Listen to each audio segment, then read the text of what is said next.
Rio Grande do Norte, capital natal. Em cada esquina um poeta, em cada beco um jornal. O texto que traz esse antigo ditado ainda conta que a incidência de poetas por habitantes na cidade é maior do que em qualquer outro lugar do país. Eu não duvido.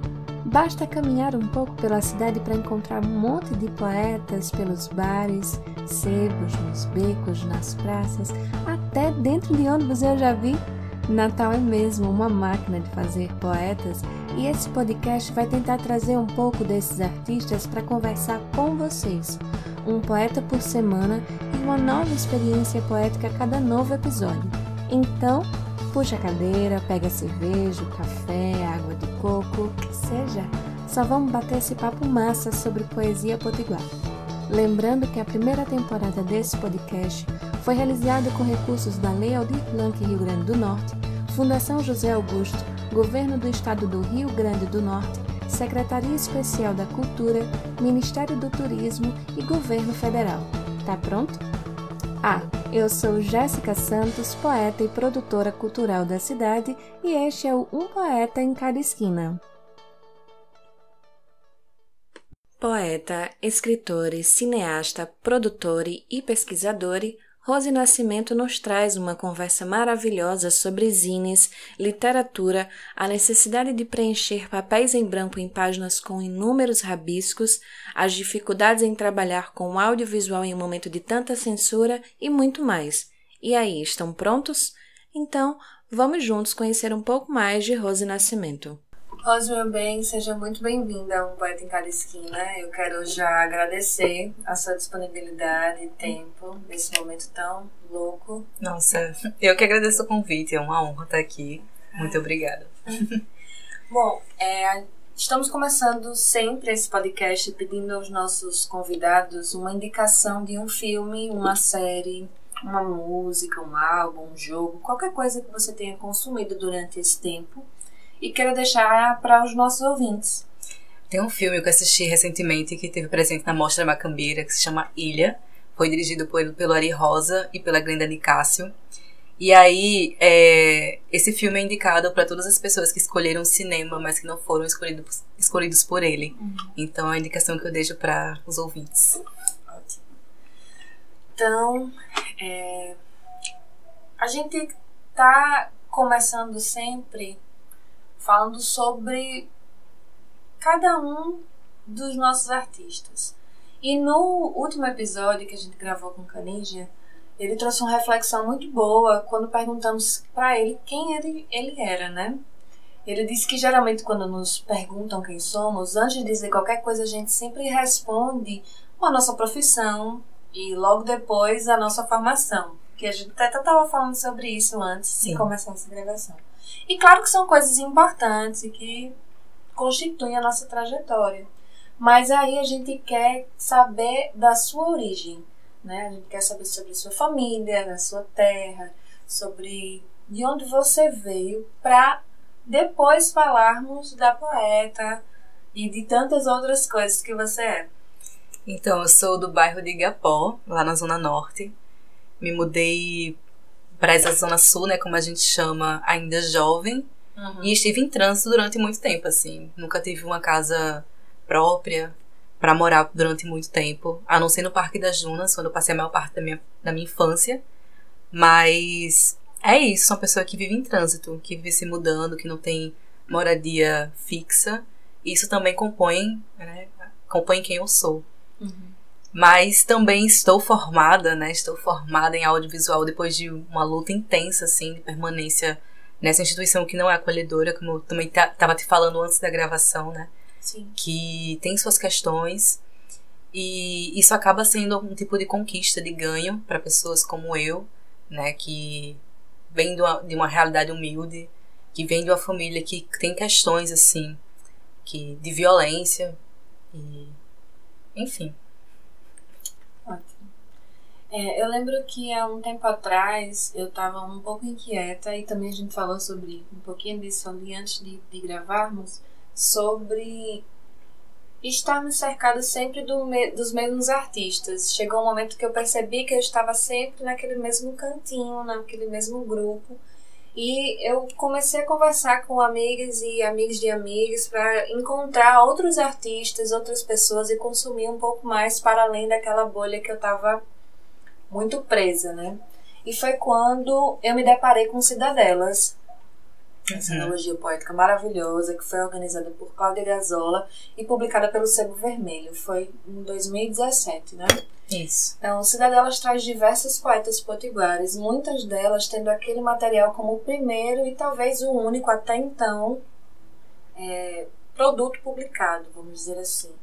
Estão nelas Ana Mendes, Daiane Dantas, Jane Gomes, Assum Preto, Falho, Ligiane Tavares e você. E aí foi o meu primeiro contato com sua poesia, foi através dessa antologia. Já em 2018, estivemos juntas com muitos outros poetas na antologia Blackout, organizada pela Munganga Edições. E aí você ainda participou de outras, como Várias Cabeças, Vozes da Periferia, do projeto Literáfio, em 2019, e Onívora, do Sara das Minas, Natal, que também foi em 2019. E organizado por quem?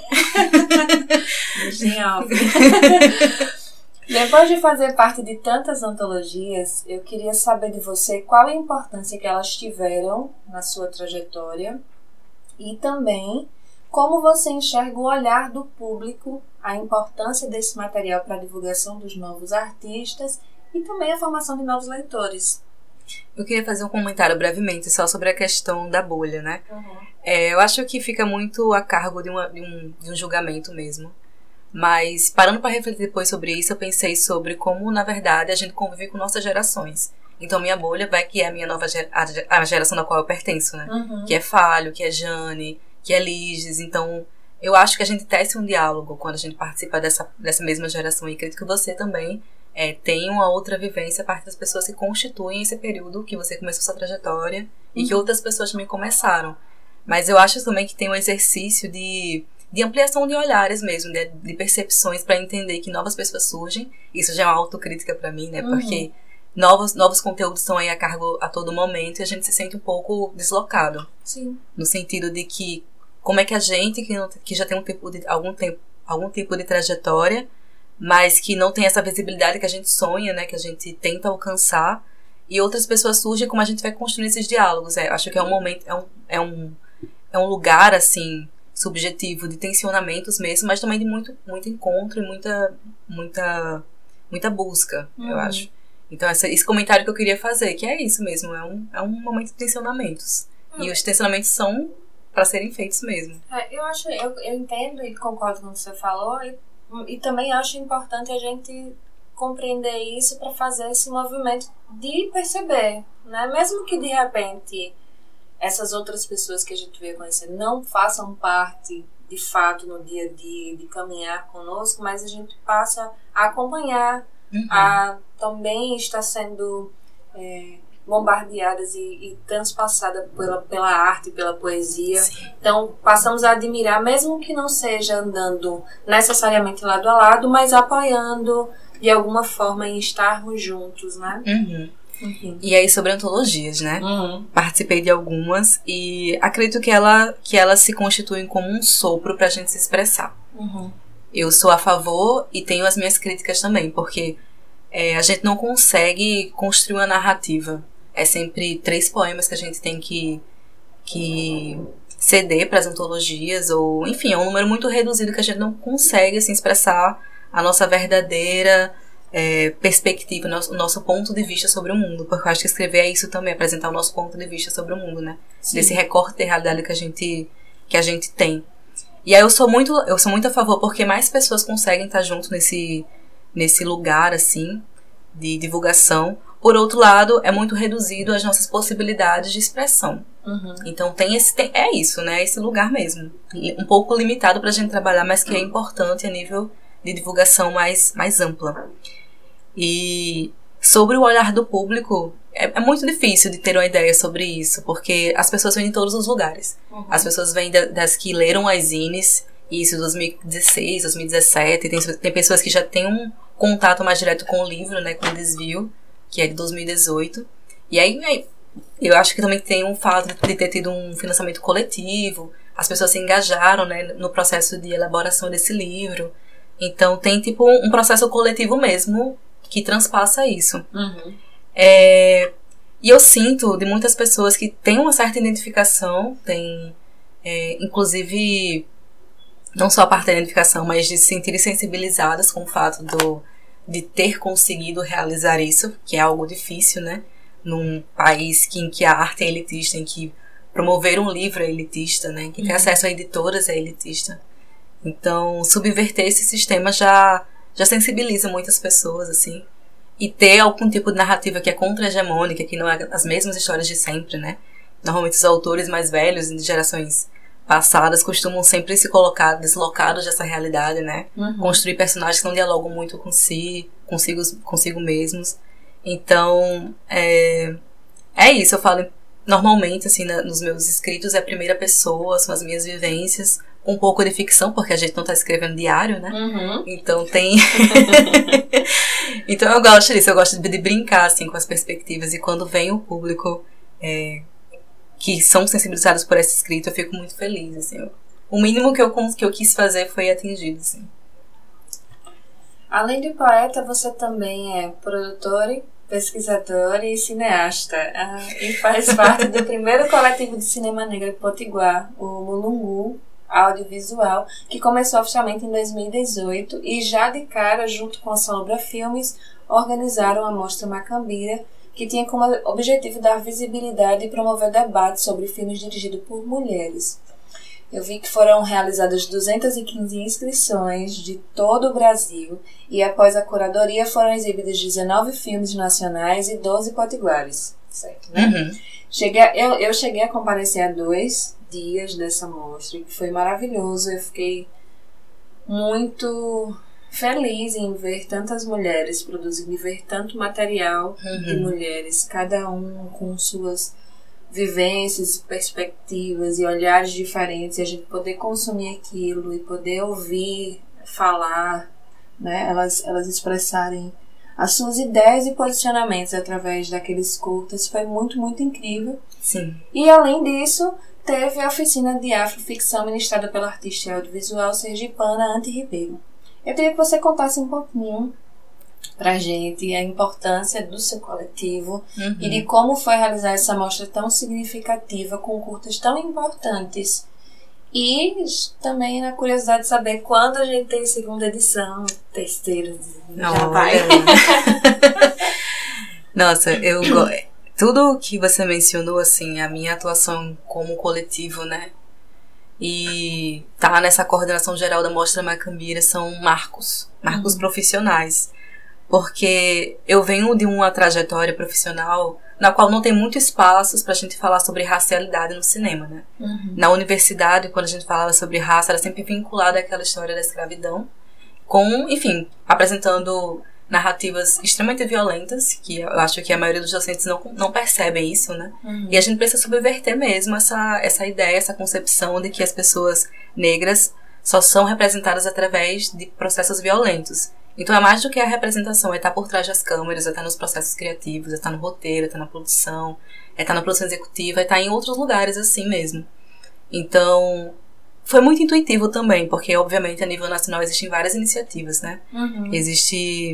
Inclusive, surgiu muitas iniciativas a partir do cineasta Zósimo Bubu. Então tem o Centro Afro-Carioca de Cinema Negro Zósimo Bubu, que foi muito importante para minha formação, porque eu estive nele em fevereiro, março de 2019. Então eu estive lá, construí esse espaço, fiz rede de contatos, conheci professores, conheci pessoas como... agora não quer ver que não vai vir? Joelzito Araújo, que ele é um nome muito importante para o cinema negro. E eu tive a oportunidade de compartilhar as suas reflexões no mesmo ambiente. Então, é isso. Eu estou no momento de endeusar algumas pessoas aqui porque precisam ser endeusadas mesmo.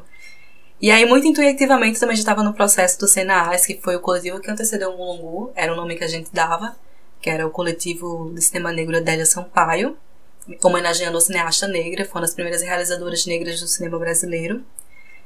E aí se consolidou como Mulungu porque a gente estava nesse processo de transição, né? Mulungu é uma planta que não morre. Sim. E quando é tida quando morre, ela renasce. Então, quando a gente estava nesse processo de não entender o que a gente estava fazendo, veio o Mulungu pra gente entender o que a gente estava fazendo e que a gente era importante. Mas como muitas iniciativas artísticas, a gente não tinha, e a gente ainda não tem, patrocínios, subsídios de recurso para conseguir fazer o que a gente faz. E é como a gente fala de cinema, que é uma coisa mais elitista ainda, né? É bem difícil de continuar as atividades, sem uma câmera profissional, sem equipamento técnico mesmo para dar a cabo do que a gente imagina fazer. Mas ainda assim a gente conseguiu produzir a partir de muita luta. O Te Guardo no Bolsa Saudade, que antes foi o Mãe Preta, está em processo de pós-produção, foi aprovado na FUNCART pela Lei Aldir Blanc. Então é uma conquista nossa, né, uma conquista coletiva. E a Macambira veio como uma proposta de realização, uma mostra de cima de realizadoras, e não aceita só mulheres, mas pessoas trans não binárias. Então, coordenar essa mostra foi um desafio, no sentido de que nunca estive nessa função, né? Pessoas negras historicamente não estão nessas funções de liderança. Então, estar liderando foi um desafio pessoal, mas também uma conquista, porque eu consegui fazer aquilo.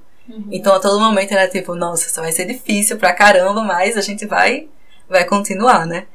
E foi isso, como você mencionou, foi a primeira edição, teve inscrições a nível nacional. Depois da mostra eu consegui, inclusive, escrever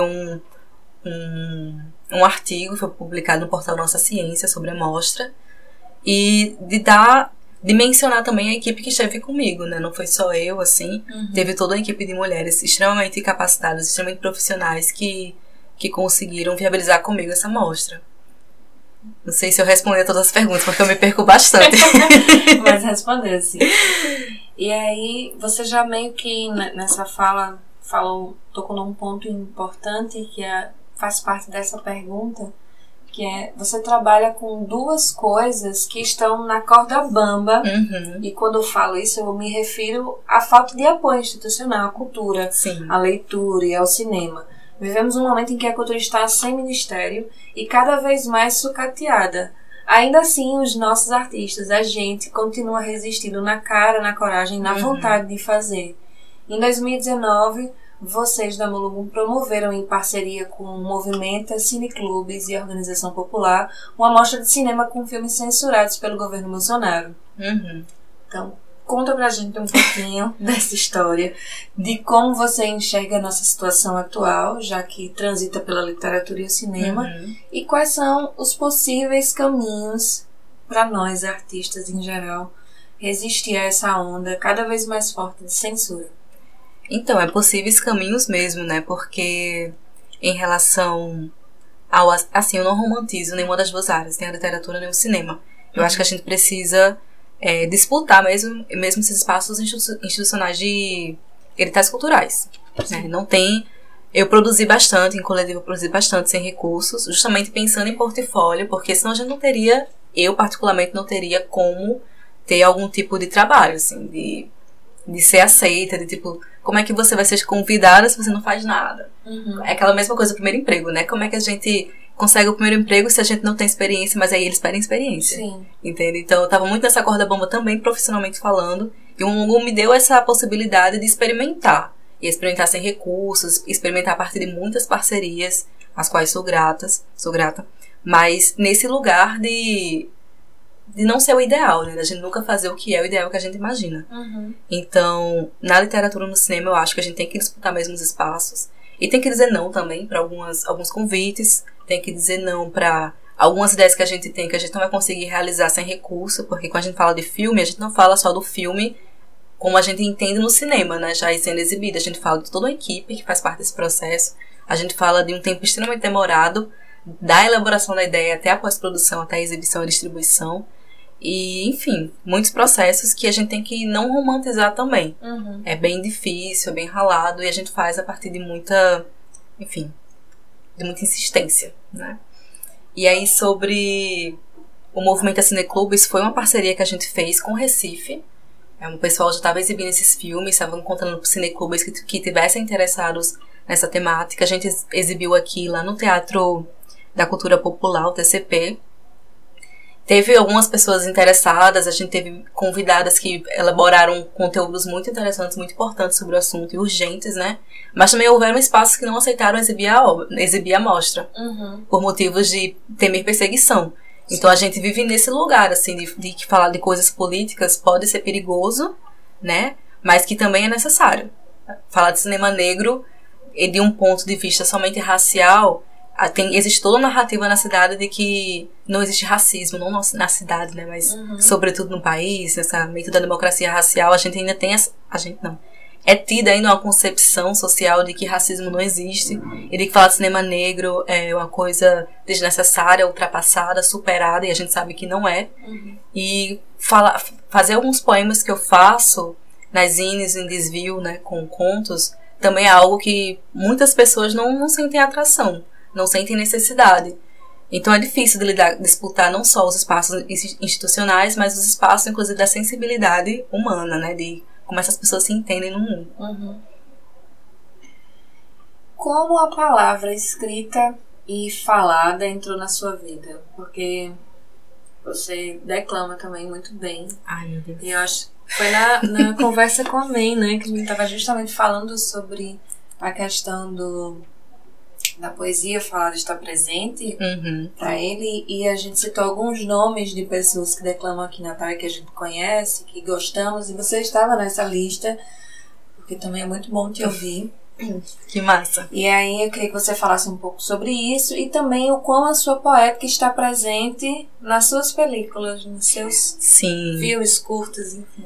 Então, sobre o falar de mim, que eu não mencionei na primeira parte, né? Eu me considero uma pessoa bem revoltada, é uma palavra bem adolescente, assim, bem, nossa, essa menina aí, criança infantil. Mas eu sou, sabe? É difícil esconder isso na convivência cotidiana, assim. Eu tenho E é isso, acho que atualmente eu tô num momento de recuo, de autoconhecimento, assim, de não gostar de tantas exposições. Não que eu tenha gostado, enfim, em algum momento, mas eu tô me sentindo mais nesse lugar de, tipo, de ser importante também não estar à vista. Uhum. Porque isso, enfim, estar à vista você tá pelo bem e pelo mal, né? Okay. E sobre como a poesia, sobre como a arte escrita entrou, foi desde criança. Desde criança eu gostava de rabiscar. Sabe o que é rabiscar papéis? Uhum. Eu era essa pessoa. Eu era a pessoa que fingia que eu sabia ler. Eu chegava em casa, olha, mãe, o que eu aprendi na aula de hoje. Aí, o que foi, menina? Eu aprendi a ler baixinho. O que foi? Eu... Ela é menina.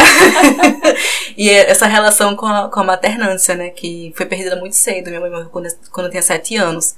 Então, os filmes que eu produzia antes do filme que eu gosto de ter produzido, que é o Te Guardo no Bolso da Saudade, eram filmes muito manifesto. Uhum. Sobre, por exemplo, a relação de uma pessoa negra na universidade. Houve um filme sobre isso que teve a Assun Preto, que é a Thelma, como protagonista. Houveram filmes falando sobre saúde mental, por exemplo, né, que é uma coisa que não é comentada diariamente, que é a psicofobia. E eu fiz um filme chamado Psicofobia. Não tinha poética nenhuma, assim, não tinha nada metafórico, era psicofobia. E, enfim, e depois eu fiz o Te Guardo no Bolso da Saudade, que se chamava Mãe Preta. Outro nome muito direto, né, muito incisivo, assim, Mãe Preta. Uhum. E aí o Te Guardo no Bolso da Saudade veio como esse lugar da metáfora também, né, da subjetividade, do lugar de pensar coisas, enfim, de um outro modo. Então, eu não sei se eu respondi, se eu tô elaborando demais, mas é esse lugar mesmo, de tipo, a literatura e o cinema convivem, mas são campos completamente distintos, assim.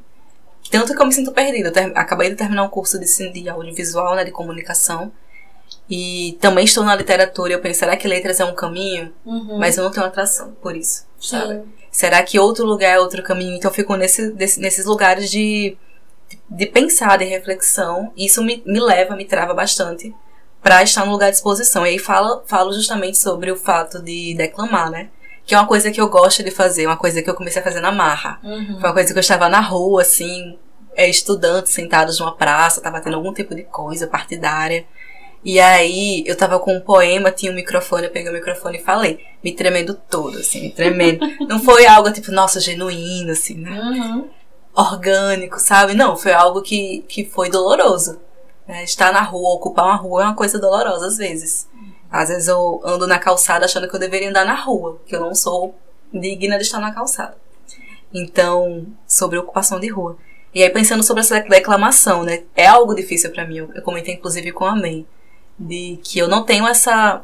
eu gosto de declamar, mas eu tenho minhas ressalvas de não gostar desse tipo de atenção. Então, é difícil, porque, poxa, por um momento que eu penso, é uma coisa que eu faço tão bem, né? Mas é uma coisa que me dói tanto, sabe?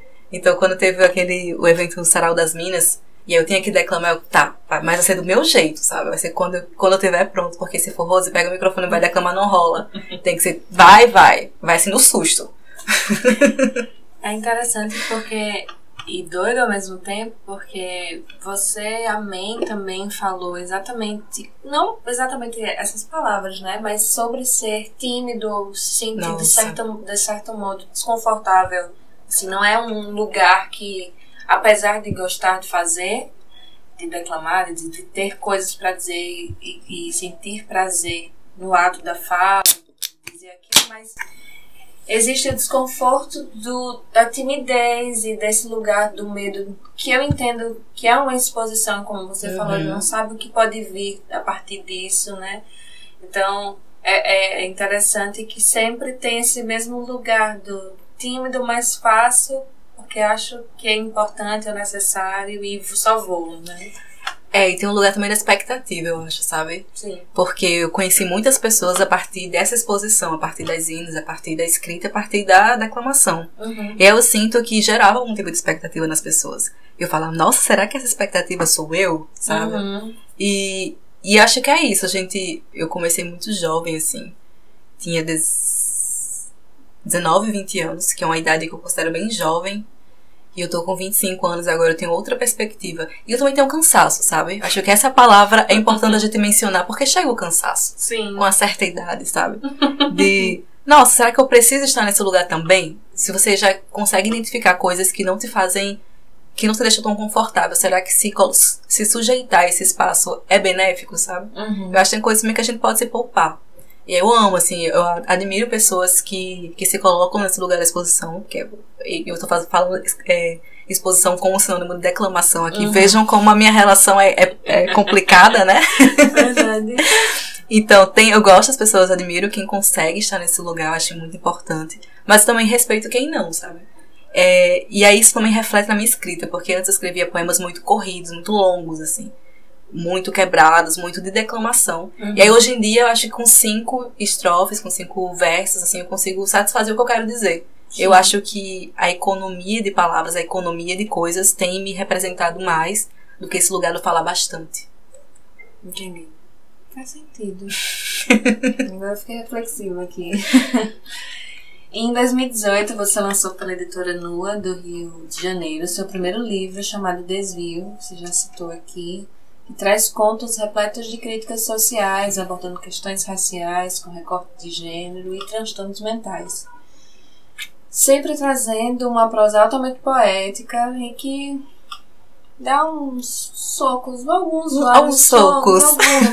Algumas coisinhas em cada página, né? E aí, eu nem sei mais, assim, eu tinha separado um pra ler e eu fico toda... E aí é pra gente dar um gostinho, né? Eu vou ler aqui. Se chama O Discreto Charme da Branquitude. Cabelão tá grande, né?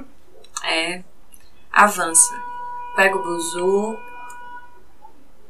Olhares ignoro. Fixo a minha vista num ponto à frente e não desvio. Aula. Me pergunto quais alunos imaginários o professor branco tenta encarar a aula inteira para evitar olhar para mim e se falo tão baixo assim ao ponto de me desperceber 2 vezes quando tento dar uma contribuição ao assunto abordado. Visão seletiva, audição seletiva, calo-me. Fim. Vou ao corredor ser salva, porque a insônia me venceu uma vez mais. Revolta. Mais uma vez racismo, ou é o inevitável surto que também me é herança histórica? Retorno. Andando unicamente na companhia das minhas indagações, eis que pela primeira vez na vida um carro buzina de uma forma ameaçadora. Tremo, paraliso na calçada como se ele estivesse me salvando de um atropelamento, ou vai que alguma coisa aconteceu. Nada. Absolutamente nada. Foi só uma buzina direcionada a me afetar premeditadamente. Cabelão tá massa, hein? Tudo isso e ainda nem é meio-dia. Quero saber quando vão começar a jogar os tomates. Um pouco assim... denso. Uma coisinha. Por isso que eu sou pequenos não, assim, né? Uns socos. E aí chega, eu fiquei quente. Então, mais uma vez, e aí bem à vontade mesmo, eu queria que você falasse sobre desvio, dos seus processos de criação para esse livro, para cada conto, como foi tudo, e o que mudou, de certa forma, minimamente ou drasticamente na sua vida desde que você lançou esse livro. Então, o desvio esteve em processo há muito tempo. Eu falo que foi contos de 2015 a 2018. E veja que em 2018 teve a chamada da editora, né, a chamada pública para lançamento de novos autores brasileiros. Teve a campanha de financiamento coletivo e teve o lançamento do livro. Assim, a publicação dele, o lançamento foi em 2019. Então, foi algo de registro, como eu te falei, né? Eu escrevo muito do que eu vivo, em primeira pessoa, mas também em segunda e terceira pessoa. E tudo o que rolou nesses capítulos, assim, em cada conto, de alguma forma me afetou diretamente. Mas eu era jovem, né? Eu era jovem e eu tinha essa necessidade de registrar, porque se eu não registrasse eu me sentia perdida, eu me sentia um sopro de existência, eu me sentia nada. Então acho que a forma que eu tinha de confirmar a minha existência era através da escrita, assim.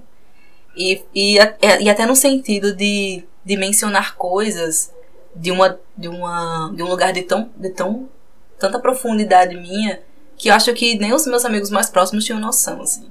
Então era eu, um pouco maquiada, um pouco fantasiada, um pouco com o pé atrás, mas também eu, né?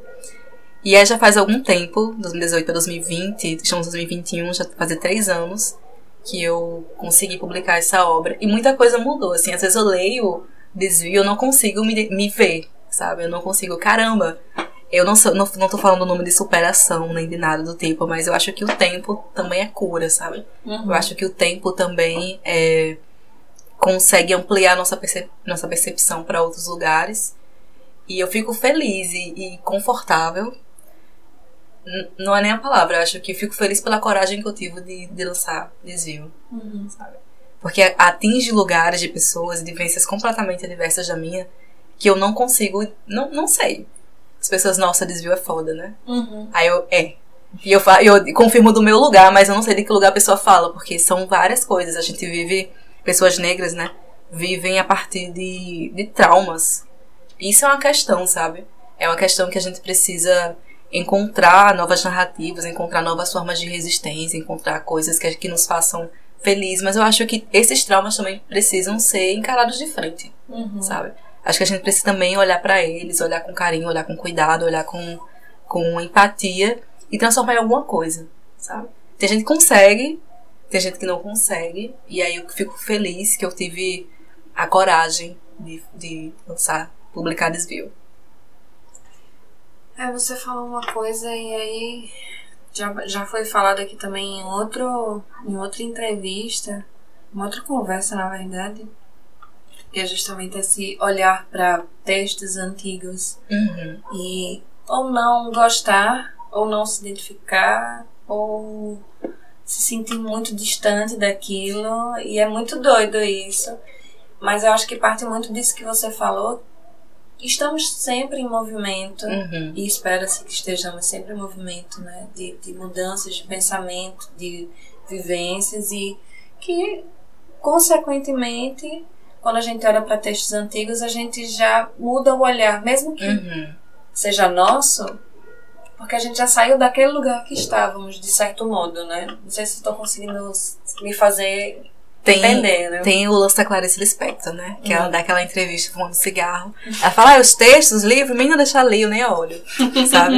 E aí eu queria ser essa pessoa, de, tipo, não olho pros livros, mas eu revisito. Eu revisito pra... Eu não sei se é um processo de estudo, se é um processo de olhar o passado com carinho.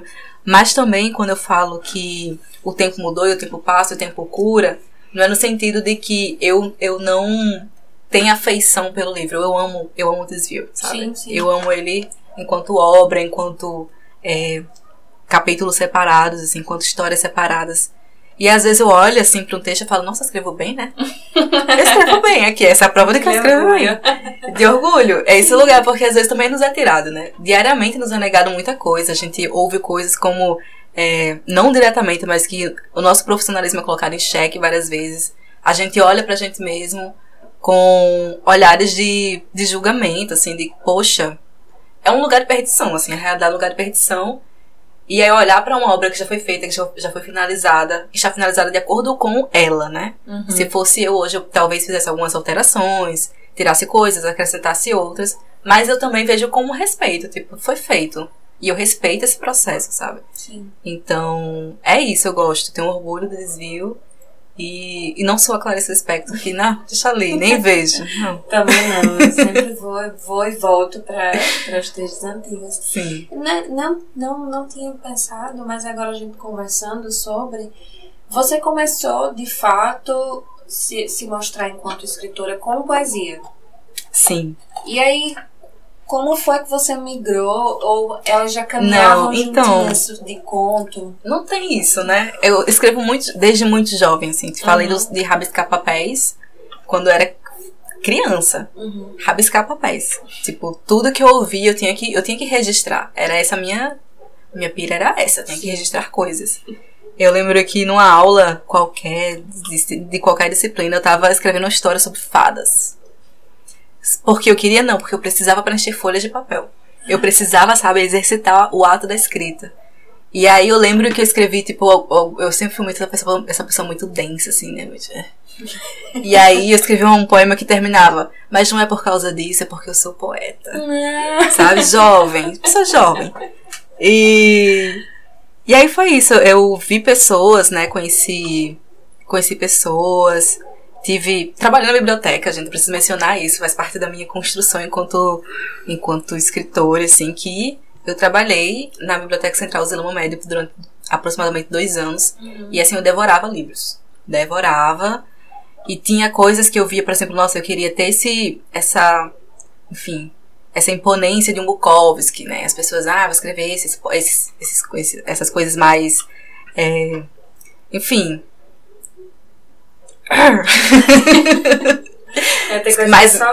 escrever da forma mais, não sei, tentar imitar aquele estilo do autor, né, que muitas pessoas tentam, do Bukowski, e pronto.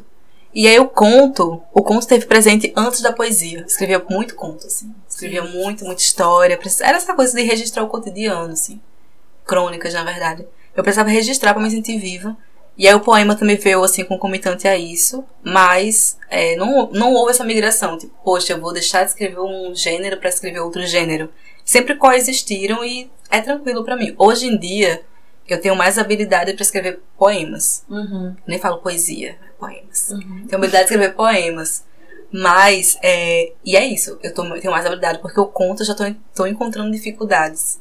Porque, enfim... questões.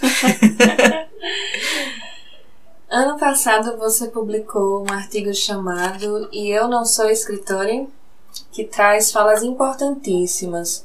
Em uma delas você disse que Natal é conhecida nacionalmente pela grande quantidade de poetas e que boa parte desse protagonismo é feminino, né? Um poeta de cada esquina, inclusive. Um poeta de cada esquina, exatamente. Contudo, quando você fala da literatura produzida por mulheres, aqui do estado há um apagamento das mulheres negras e você cita, por exemplo, como exemplo, na verdade, Alta de Souza. Né? Nesse artigo você também indica 12 escritoras racializadas, potiguares e contemporâneas, trazendo o olhar das pessoas para essas produções que permanecem sendo marginalizadas e invisibilizadas. E eu queria que você contasse um pouco mais sobre essa temática tão importante que você aborda no seu artigo, mas tão pouco discutida, inclusive dentro da própria classe artística. Não, é esse lugar de não convite, assim, de não se sentir, de muitas de nós não se sentirem aceitas, de modo geral, porque os eventos, os saraus literários não pararam de ser realizados por causa da pandemia, né? Houveram muitos, houveram algumas iniciativas, muitas não, tô sendo exagerada. Mas houveram algumas iniciativas pontuais e nessas iniciativas foi reafirmado o fato da exclusão racial, assim. Mas talvez por causa das bolhas que a gente já mencionou no início da conversa, talvez porque as pessoas não tenham, assim, essa autorreflexão sobre a questão racial tão aprofundada. Isso é uma questão, e eu não estou no sentido de passar um pano, eu acho que isso é uma questão que precisa ser trabalhada, né? E aí eu penso em coisas, como é que a gente consegue resolver essa situação? Como é que a gente consegue colocar o nosso ponto de vista, colocar as nossas interpretações que não seja identificada de uma forma agressiva, né? Porque a gente tá nesse lugar da agressão também. Então, como é que a gente consegue articular uma resposta que seja amplamente divulgada, mas que não pessoalize, porque o lance da pessoalização também é uma questão, né?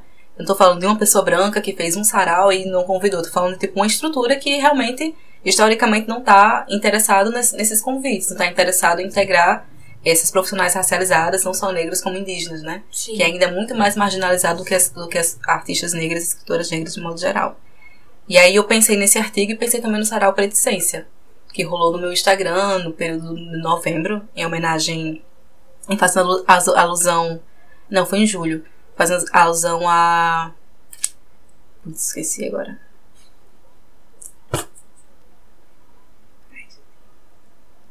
Sim, desculpa, fazendo alusão ao Júlio das Freitas, depois de alguns segundos. Ao Júlio das Freitas, e foi isso, e também não foi um convite, tipo, vem integrar a agenda do Júlio das Freitas, foi algo que eu fiz por iniciativa, tive apoio de Catarina realizando as artes, das convidadas que se interessaram e estiveram presentes construindo esse momento. Então, parcerias, né? A gente tá todo momento falando de parcerias. E aí, quando eu falo da Alta de Souza, eu falo como a única pessoa que atrai algum tipo de interesse em pesquisadores, não como exclusão. Ela é a pessoa que, vamos falar de literatura negra, volta lá, 1800 e pouco, fala de Alta de Souza. Sabe? É uma questão que a gente precisa superar. E aí, eu fiz essa lista de 12 autorias, que é uma lista mínima. É uma lista, assim, irrisória. Se eu falar do meu cotidiano, eu convivo com muito mais pessoas que escrevem do que as que eu mencionei. Mas tem recortes que a gente precisa fazer, né? Quem já lançou alguma coisa, quem publicou alguma coisa. E tudo isso vai afunilando quem a gente quer, enfim, divulgar. E que já foi ampliada essa lista, já tem mais nomes. E esse processo é constante, né? Eu não tô no lugar também de resolução, de pronto, veja essa lista que vai ser a resposta para a literatura racializada, porque não é. Tem muito mais pessoas que a gente conhece, que a gente convive, inclusive. E a Alta de Souza é a única que atraiu, assim, a atenção de historiadores, de pesquisadores. E aí, quando eu fiz essa lista, teve uma pessoa que comentou na publicação que, nossa, eu não conhecia metade dessas pessoas. Eu fiquei, nossa, é uma questão. Se eu não conhecia metade dessas pessoas, e, por exemplo, Folha, uma pessoa que tá aí há muito tempo. Conhecidíssimo, assim. Pessoa que tá há bastante tempo. Sempre que eu menciono Folha, tipo, Falho, né, que tá assinando agora. Bastante conhecido. E aí tem outras pessoas. A MEN tá conseguindo essa atenção pela participação nos slams. Isso é uma conquista, assim, gigantesca. E apesar dessa conquista, apesar de sair, por exemplo, no Tribuna, ainda não é muito conhecido na cena, né? A gente tem que falar sobre isso também, sabe? Eu falo muito rápido, tô me sentindo ofegante já. É que eu dei a pausa, assim, que eu ainda tô processando. São coisas que a gente tem que parar pra pensar e pra refletir mesmo. Né? E, mais uma vez, como a gente falou aqui no comecinho, de estar sempre atento, buscar conhecer mais pessoas e consumir mais. E aí é isso que eu tenho uma mania, feia ou não, acho que não, mas é bem louca. Tipo, se você compartilhar alguém e eu achar interessante, minimamente interessante, eu vou lá ver, aí eu sigo e já saio curtindo um monte de coisa e vou tentando ver, porque eu acho que é importante. E mais uma vez, pode ser que eu não consuma absurdamente tudo que a pessoa faz, mas compreender a existência daquela pessoa. E quando que muito hoje se tem feito de financiamento coletivo, de várias coisas para publicações, enfim, de estar nesse movimento, de estar ali, mesmo que não seja. E aí eu falo também para quem está ouvindo a gente, às vezes não dá para você apoiar financeiramente todos os projetos, porque, enfim, não dá. Mas você compartilhar, você tá ali apoiando. É um apoio também, né? É um apoio também. Faz com que a pessoa se sinta acolhida, se sinta parte de algo, né? Que sinta que seu projeto é acreditado, né? Assim, pelas pessoas, pelo público. E eu acho importante a gente também compartilhar e estar ali acompanhando, né? Eu acho que é uma moeda de troca, sabe? Uhum. Eu sou bem assim, direta em relação a isso, porque as moedas podem ser as materiais, que a gente consegue aprovação digital, mas podem ser também uma curtida, seguir uma página, um comentário. Eu acho que 2020 foi um ano de educação para o público, que não é artista, de que um compartilhamento, salvar uma publicação, enfim, fazer esse tipo de coisa, esse gesto, né, que não custa nada, custa R$0. A gente teve nesse processo de educação de público. Eu acho que pelo esse público estar educado, talvez eles estejam ainda mais boicotando o trabalho dessas pessoas. Porque eles sabem que a atuação, que essa mínima curtida, esse comentário, salvar essa publicação dá engajamento. E aí como é que a gente pensa o engajamento para pessoas negras, nos quais os algoritmos estão contra nós? Né? Se uma publicação da pessoa branca vai ter muito maior visibilidade do que na pessoa negra. Eu não sei eu que estou dizendo isso. As pesquisas estão aí para apontar, né? Sim. Então, é difícil quando a gente já não consegue acesso aos espaços tradicionais. E aí, nas redes sociais, nas mídias sociais, a gente tá tendo esse tipo de embate também. O público já não é um público que é leigo. O público das redes não é um público leigo. Eles sabem o poder de consumo que eles têm. Não de comprar, mas de estar ali interagindo e gerando engajamento. Então é um processo de repensar o imaginário dessa pessoa. De entender que diante de uma pessoa branca e diante de uma pessoa negra artista, a pessoa negra vai estar em desvantagem, sabe? É difícil, mas a gente tem que falar sobre isso também.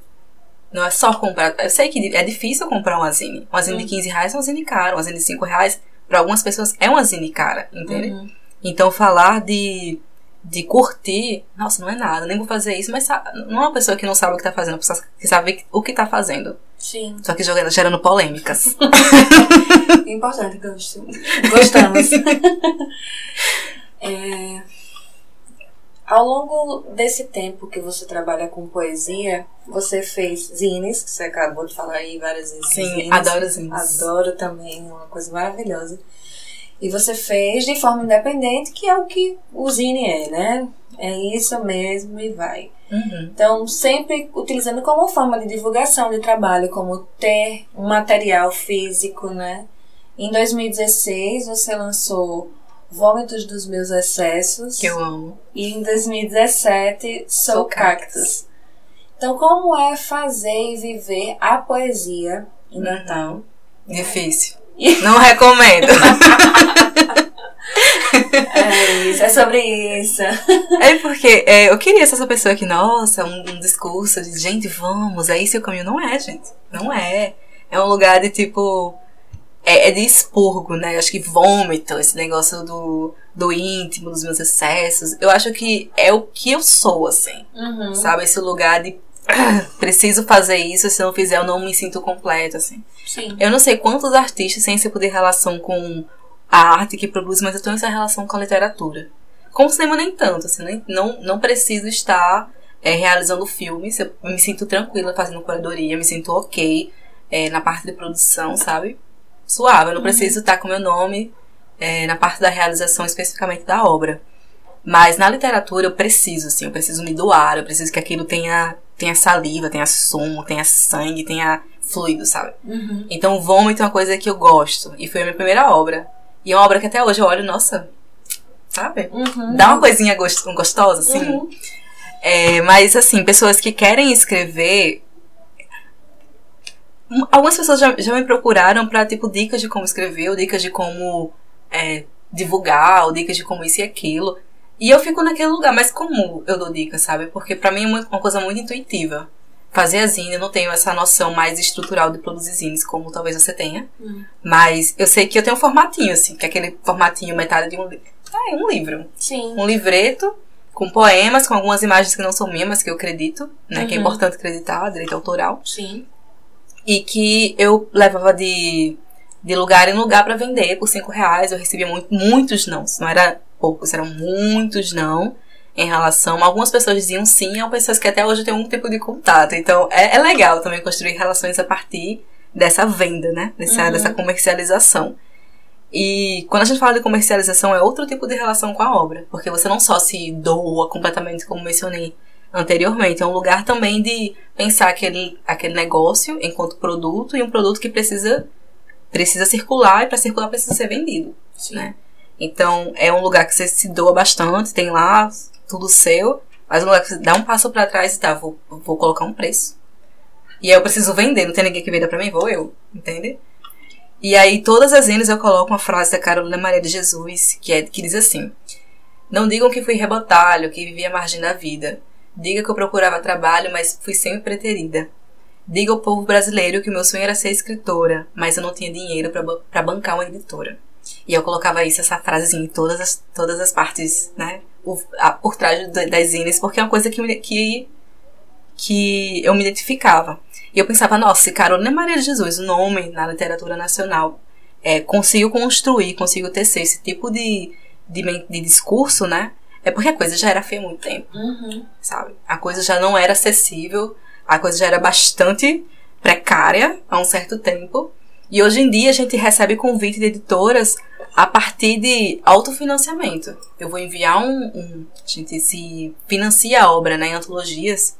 Algumas delas têm essa precificação que a gente precisa arcar. E às vezes é um preço que é irrisório pra quem tá organizando, mas que é um preço que pra gente metade é um aluguel. É verdade. Falando assim em termos concretos, é metade de um aluguel. Então é difícil assim ter outros tipos de relações com a literatura, porque uma coisa é você escrever, e aí tem quem olhe, nossa, você é incrível, maravilhoso, vou investir em você. Mas isso não acontece com muita frequência, né? Essa coisa do investimento, assim, não é uma coisa... Não é nem com muita frequência, Natal é uma coisa que não acontece. Talvez algumas iniciativas, né? Talvez Anzóis esteja nesse processo de se colocar assim com as autorias, mas estruturalmente não é o que rola. É muito complicado mesmo, porque fazer um livro... E aí, vou pro Zine também, mas fazer um livro é muito caro. Bastante. E aí é muito difícil, exige muito trabalho, não é só... Fazer um livro não é só mandar para uma gráfica, existem muitos trabalhos por trás disso. Fazer um zine... Você falou, hoje talvez a gente entenda um pouco mais, porque já vem de uns anos a gente produzindo, mas o primeiro zine que a gente fez também foi muito isso, intuitivo, a necessidade de fazer algo, porque íamos para um evento de literatura e queríamos ter um produto para ter dinheiro para voltar para casa, entende? Importante, né? E a gente pegou, tipo, aquele papel cartão praticamente, imprimiu os textos em folha reciclada e costurou com sisal, e pronto, foi isso, Zine, é isso, pra vender, sabe?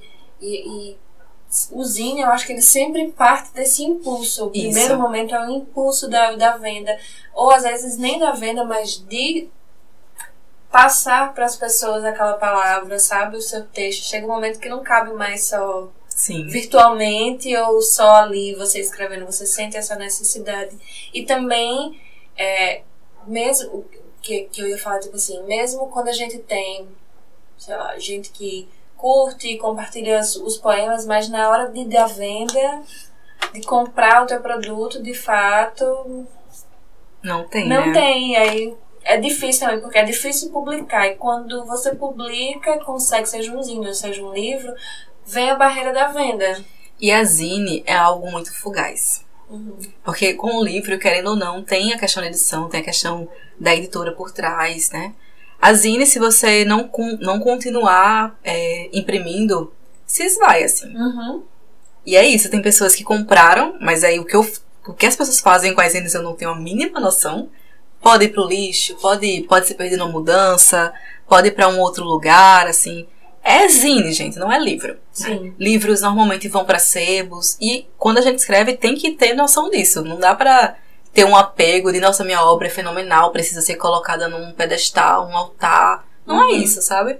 Eu tenho noção de pra onde os livros podem ir, porque é os lugares que os livros vão quando estão nas minhas mãos. Sim. Então eu me coloco também como leitora. Se eu preciso, de repente, de uma graninha, levantar uma graninha pra fazer determinada coisa, talvez vender um livro que eu não esteja, né, não esteja consumindo no momento, seja uma saída, temporariamente. Então, livros podem ir para sebos, livros podem ir para lugares que não foram destinados no primeiro momento, que foi para a casa do leitor-leitora, né? Sobre as zines é uma situação um pouco mais delicada, porque elas se perdem. E eu fico pensando nas pessoas que perdem, por exemplo, HDs. Sabe? Que não conseguem imprimir novamente. Coisas assim acontecem. E se esvai, você não tem noção de como fazer novamente. E é isso, fica solto. Eu tive acesso a uma caixa de zines de uma amiga minha, que é a Diana. E tinha zines muito, muito antigos, assim. E eu fui pensando, nossa, como essa quantidade de obras constitui a memória da cidade a partir de outra perspectiva, que não oficial. Sim. Saca? E eu piro com essa história, piro com isso de tipo, caramba, tem coisas aqui que contam a história da cidade de um outro ângulo, que não foi registrado, que não é de interesse público, assim, interesse oficial, mas que estão aqui e isso é importante. E eu fico pensando, quantas pessoas têm essas zines? Quantas pessoas colecionam zines, sabe? Quantas pessoas têm uma relação com a zine que não seja só do entretenimento, mas seja da pesquisa. Sim. E aí eu começo a pensar através do prisma da pesquisa, de como eu tenho um zine minha até hoje, tenho tantos arquivos digitais quanto os físicos, e aí eu consumo, eu olho, caramba, eu dou uma checagem de vez em quando pra entender também qual é a perspectiva que eu tenho da cidade, e se eu me relaciono com a cidade, né? Porque às vezes é personagens soltos no ar que a gente cria, narrativas soltas no ar que a gente endossa, e não tem essa relação com o cotidiano factível, assim, saca? Mas zines são difíceis. Gente, zines eu gosto de coisas zines. Maravilhosas. A gente tem uma caixinha ali de zines e é isso. E é muito bom. No tempo desse a gente tava pensando justamente sobre o que fazer com os nossos zines de forma para além de ser nosso. De ser entretenimento, né? E também de ficar guardado na nossa caixa. A caixinha que a gente tem ali com muitos zines de muitas pessoas. E a gente tava pensando justamente isso. Que movimento a gente pode fazer para além disso, né? E aí você trazer isso à memória foi bom. Pra gente pensar um pouco mais. E enfim, vamos estar chegando aqui ao final, infelizmente, porque a conversa tá tão boa. Eu queria continuar. Mas já. A gente continua depois no off. Desculpa, galera. Mas antes, eu nem te avisei, surpresa. Eita. Você vai dizer um poema, um texto pra gente quando encerrarmos de aqui. Memória. De memória. Se você quiser, então lê, tudo bem, também pode. E antes de irmos pra isso, eu queria fazer uma pergunta que é super ousada nesse tempo que a gente vive, que é: o que esperar de Rose em 2021? Ai, Jesus. Eu sei que é doido. Nem eu sei o que esperar de mim, menina. Mas talvez tenha alguma coisinha já acontecendo em movimento. E aí pra gente já ficar com gostinho e as pessoas terem curiosidade de seguir e procurar saber. Então, tem as aprovações dos editais, né? O que nos convida, eu ia falar, utilizar a palavra força, mas acho que convida a executar esses projetos. E eu não sou escritora e fui aprovada, então terão lives sobre literatura indígena, sobre literatura negra. Eu participo também da Mostra Macambira. Você perguntou de quando teremos uma nova edição. A gente vai ter uma nova edição agora, em fevereiro. Ai, que ótimo. Então, primeira mostra estão recebendo essa informação. Ai, privilegiada demais. Então, vai rolar essa segunda edição da mostra. A curadoria está como a primeira vez, né, comigo, com o Anti Ribeiro e com Renata Nascimento. A equipe basicamente está igual à primeira edição. E a gente espera que tenha o mesmo sucesso que a primeira edição teve, né? Então, é um projeto, assim, que eu tô me engajando e que espero bons resultados. Mais coisas foram aprovadas. Acho que o adesivo vai circular mais, porque também tive aprovação na Lei Aldir Blanc para aquisição de livros, ou seja, circulação dessa obra. Então vai ser bem legal, assim, conseguir alcançar públicos que eu não conseguia, né? Que são as escolas, que são as bibliotecas escolares, são lugares, espaços que eu já queria disputar, assim. E de mim, eu tenho um projeto de livro. Opa!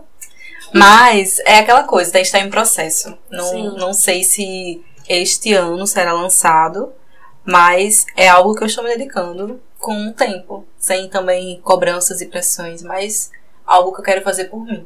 Então, poesia também? Poesia. E aí, sobre a recitação de poema, que você me pegou desprevenida, tem um que é sem poema, que sem título, e data 2016, de Vômito dos Meus Excessos, que diz assim: coincidência inexistir para ilusória democracia, que sangra preta carne, invalida as negras preces, persegue ditatorialmente quem foge à hegemonia. Eu, corpo de pouca idade, órfã, silenciada, violentada, louca, que se não fosse isso, indigente. E é esse o poema. A pessoa fala o quê, né? Eu vou só agradecer mais uma vez por você ter vindo, por essa conversa maravilhosa. Obrigada mesmo. Eu que agradeço, foi incrível mesmo. E eu falei bastante. Espero que vocês que estejam ouvindo se sintam tão entusiasmados com essa conversa como eu estive, né? Como nós estivemos. E foi muito massa, assim, participar desse processo, dessa criação. Gratidão demais mesmo. Obrigada por tudo. Agradeço. Fim de papo. A conversa acabou, mas não sem antes lembrarmos que a primeira temporada deste podcast foi realizada com recursos da Lei Aldir Blanc Rio Grande do Norte, Fundação José Augusto, Governo do Estado do Rio Grande do Norte, Secretaria Especial da Cultura, Ministério do Turismo e Governo Federal. Também contamos com as parcerias do Papo Cultura, Anzói Selo Editorial Potiguar e da Baba de Moça. Os agradecimentos também vão para Luiz Gadelha, Isadora Rocha e Wellington Ferreira. Para saber mais sobre o convidado deste podcast, basta acessar a nossa página no Instagram, @umpoetaemcadaesquina. Lá também estarão disponíveis videopoemas produzidos por nós a partir de um texto do convidado. Este podcast também está disponível no nosso canal no YouTube e do Spotify e foi realizado, idealizado, produzido, roteirizado, editado e de tudo um pouco mais por Jéssica Santos e Gonzaga Neto. É isto. Se curtiram, ajuda nós e compartilha com os amigos. Se não, entre em contato e diz o que nós podemos melhorar. Se você tiver algum outro poeta potiguar para nos indicar, dá um toque. É sempre bom conhecer gente nova. Um cheiro enorme e até a próxima!